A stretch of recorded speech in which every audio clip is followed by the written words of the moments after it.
Hopefully you can hear us today. Hopefully. Otherwise, we're going to have subtitles.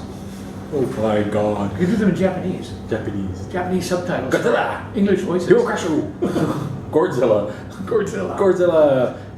Oh, come on. Do this first. We're going to spill it if I do that. No, that's true. Good point. Amazing Race Canada Season 5. Episode 10. Gord, Wayne. We're back. All right. Not that we go anywhere. I didn't go anywhere this week at all. No. I was fighting wasps in my house. Oh, sorry about that. So suck it up, Bert. I was fighting wasps. That's right. They weren't climbing all over you, though. Quite close. Yeah. Well, we're getting ahead of ourselves. As usual. That's true. No, don't suck it up, Bert. I understand. Yeah. So, they leave Regina. They're flying to Sault Ste. Marie. Stop off in Toronto and then pop over to Sault Ste. Marie. A lot of crossovers in Toronto this season. Yeah. I think because they're going back and forth a lot. There's a lot of going through Pearson Airport. Mm-hmm. So they get out of Sault Ste. Marie. They jump in a jump in a truck, whatever, Chevy truck. Forget what it was called. And nice truck, I guess. it was actually looked very nice. Drive to the Agawa Canyon train tour. You have your notes, don't you? Now, well, I remember that 'cause I kept trying to pronounce it incorrectly. Yeah. I think I got it. We're good. So they have to do the train tour. Task is get on the train. It's a 30-minute ride. Yeah. In one car, they have descriptions of the 14 group of 7 paintings. Yep. In the next car, they have all these paintings that they have to try and figure out which one is which. Obviously not the originals. No, that would be bad. Obviously. And then in the third car, they have to actually put the two things together and identify all 14 titles and paintings to the head conductor, who is going to give them their next clue. Classic memory task, again. Pretty much. Yeah. You probably would like that because trains and art, that's your thing? Trains, art, group of 7. I knew 7 of the pictures right off. Right off. So that was good. The other 7 I might have struggled with, but that's why I have you. something else Algoma. There you go. I recognize a couple of them, although I don't know the names. And we know that if there is no Group of waterfall, 7. you don't call it waterfall. I mean, that was a nice, yeah. Yeah. That was a nice Canada 150 task. It's group of 7. Good. I give them credit for that. I mean, again, another memory task. And So they have timing a bit was okay. 30 minutes or not. 30 minutes is enough time for I think for that. Sam and Paul almost got lost and missed the train in the first place. That's true. Which is kind of interesting. Well, they've been really good all along and go. And this time, the other 3 teams actually got to the train before they did. And the train is starting to blow the whistle, getting ready to go. And that's when Sam and Paul showed up. So it's a good thing. And the conductor comes out. Yeah. It wasn't Gord, but... No, it wasn't me. Oh. I can't show up in every season. No, it's true. Oh, wait, I could. It'd be like Stan Lee in a movie. I'd be okay with that if anyone wants to put me in every season. Paid, of course. Look for Gord. There's Gord's cameo. No, because then if you just do a cameo, then we don't get on the race. Put him on the damn race as a cameo. Put me on the race and then let me cameo after it. Yeah, that's exactly. We'll cameo in different spots. We'll do all the bar tasks. I'm all for that. We'll cameo in all the bar tasks. There's usually only one anyway. Yeah, that's true. Anyway, Sam and Paul first to attempt it. Blew it. Went back, clarified what one they blew. Went back, did it again. Got it. Managed to get it and get out of there right at the end of that tour, so they could be off the train. 30 minutes ahead. Everybody else is still studying, so they're pulling away. The train's starting to move again. They have a 30-minute lead. Yeah, that's a pretty good lead. And that's a really good lead, actually. Yeah.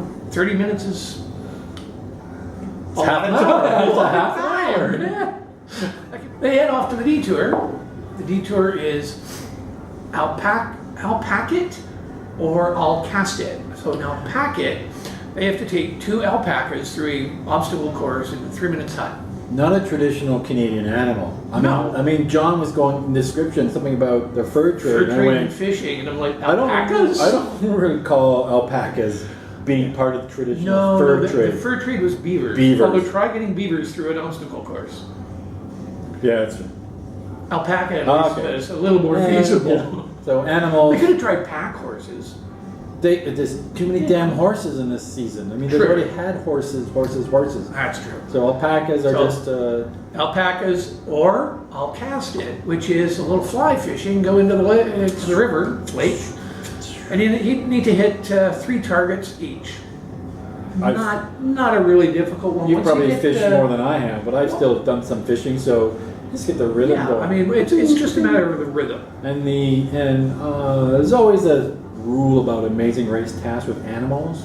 They can go well, or they can just fall apart quickly. So, If you're the alpaca whisperer, you're good. You can get this done in no time. well, alpacas don't speak English. There you go. They're from And I Latin don't speak America. alpaca. They're from Latin America, so it's more of a Spanish. My Latin's a little Well, maybe off, it too. depends where they're. Probably Aztec or Mayan things are going on. So I don't know. Yeah. Do you whisper any of that? Not that you know.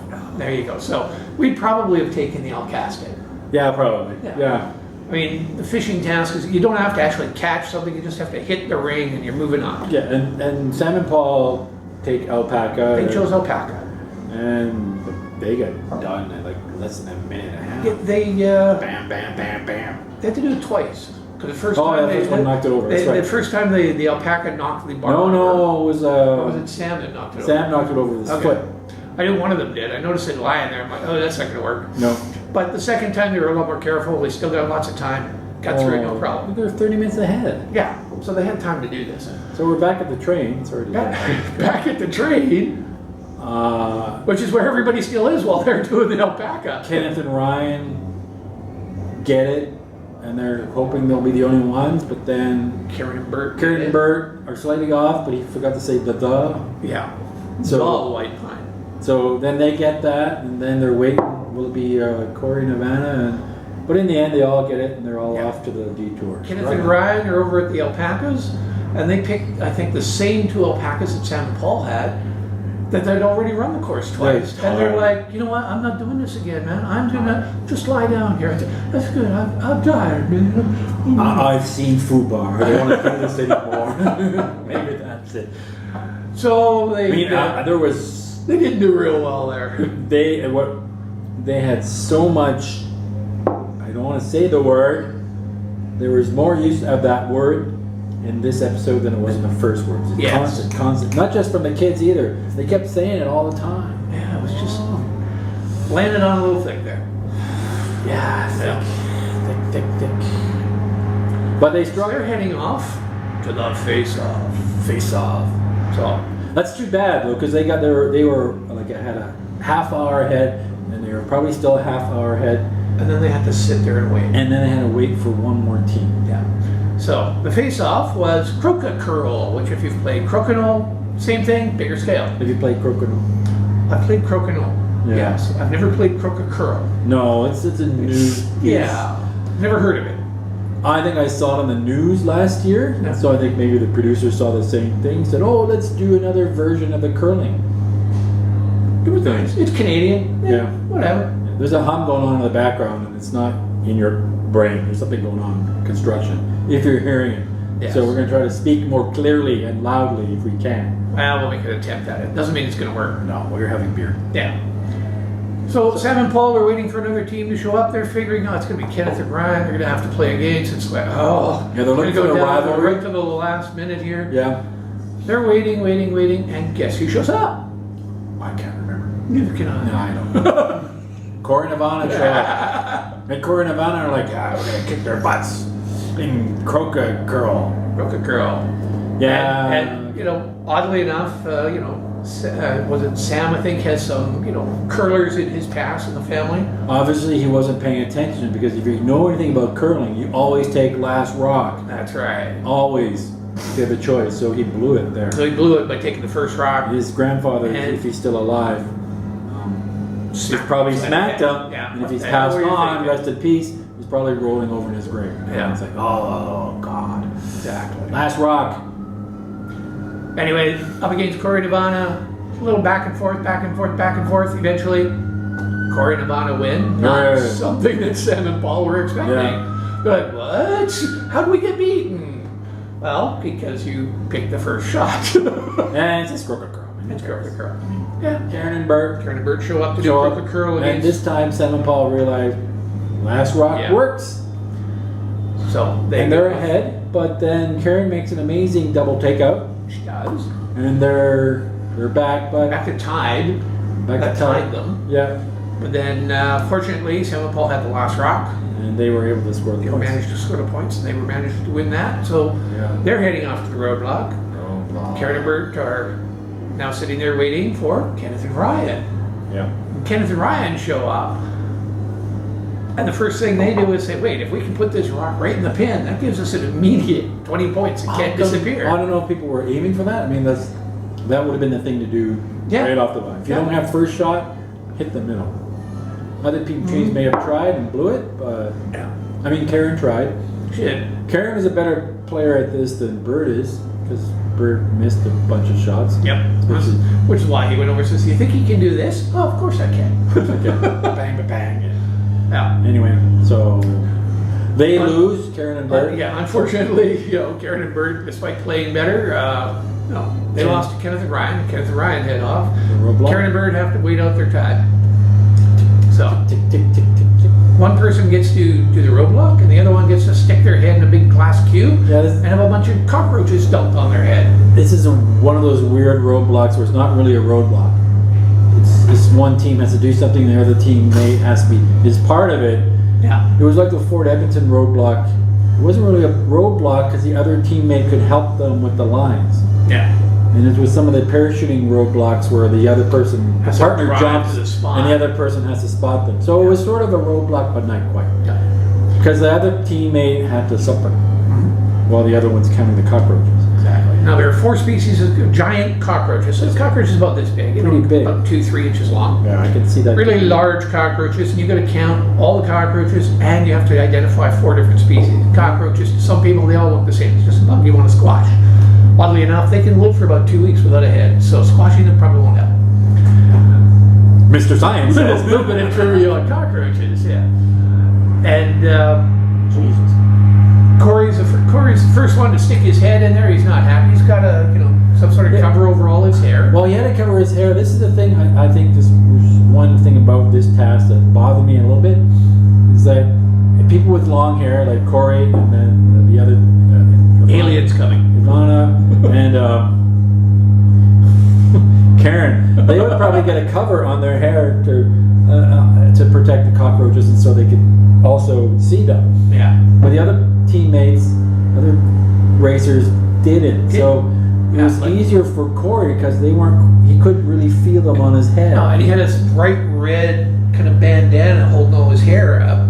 So I mean, you've got these dark cockroaches climbing all over a bright red bandana. Should have been an easy one. But right? Also probably, because he was protected and he didn't feel them on his head as much as climbing over his ears. Especially Bert, who had no hair. Yeah. And Bert, apparently afraid of cockroaches or bugs like that, and suffered because of it. So I think if you had longer hair, it was more of an advantage. Yeah. Although Corey had the long hair, he also had the one who couldn't count. We're at episode 10, and this is the first time I've seen an actual racer lose it like this. And this is, I don't want them to lose it completely, but I wanted more tasks where they would get to this point. Yeah. I don't want all the tasks. A little more stress. It's a little too easy, a little too millennial. Just give it to me and let me win. Well, not all millennials are like that, but it's just too, this is the first time. A lot. It's too, okay. Because you have millennials in your house. Yeah. So. And you give them everything. Stop that. No, I stopped doing that. They're adults now. They have it was a good task, but it was just too late. They should have had one of these kind of really, really hard tasks every freaking episode. Even every second episode. Even a second episode. Every second episode, something that would actually even slightly harder tasks, so maybe 3 hard ones. Because other than that, could push them. This episode was pretty easy, and then all of a sudden, you get nailed with something. Yeah, that was about it. So we got Sam and Paul, Kenneth and Ryan, 2 teams that I expected to be in the final 3, and Corey and Ivana. The final 3. Karen and Bert, unfortunately, go home. Which, thank you, Karen and Bert, so that Gord and Wayne can be the first team from Edmonton to win Amazing Race Canada. Yeah, we were voting for you, but we really, we really do want to be the first Edmonton team. And of course, we talked about this I texted you about this about Corey, Karen and Bert are the Amy, Frankie, the Suki and Jinder, the Simi and OP team of this team. The plucky underdogs that everybody likes, but they're going to get eliminated. on the second last episode. Yes. A lot about this season. I mean, Yeah. I was at a point last week where I'm going, I'm not sure if I want to watch the next 2 episodes. If I wasn't hanging out with you doing this, I probably would. If there wasn't beer, we probably wouldn't bother. This is. We know we got one more episode left, but it doesn't matter what happens in the next episode. It could be the greatest episode ever. All right, so who's going to win? So What it's do you think? still What do you think? it's still one of the worst seasons ever. Yes. Amazing Race, not just Yeah. Amazing Race Canada, Amazing Race. Yes. Who's gonna win? Who's going to win? Who do you, let's take a guess. Who do you think's going to win? Kenneth and Ryan. Really? Yeah, based on how they've really been pushing the giver thing, especially in the first episode. But you know, maybe they did that on purpose. So I always get it wrong, anyways. I've never been right. I'm voting for Corey and Ivana. All right, Gord and Wayne. Well, yeah, sure. Just to be different. To be honest, I don't really care. No. I really don't care. I really don't care who wins, and that sucks. That really sucks. And that's our review of season 5, episode 10. See ya next week. See you next Maybe. week, guys. Yeah. You'll be here. I'll be here. There's beer.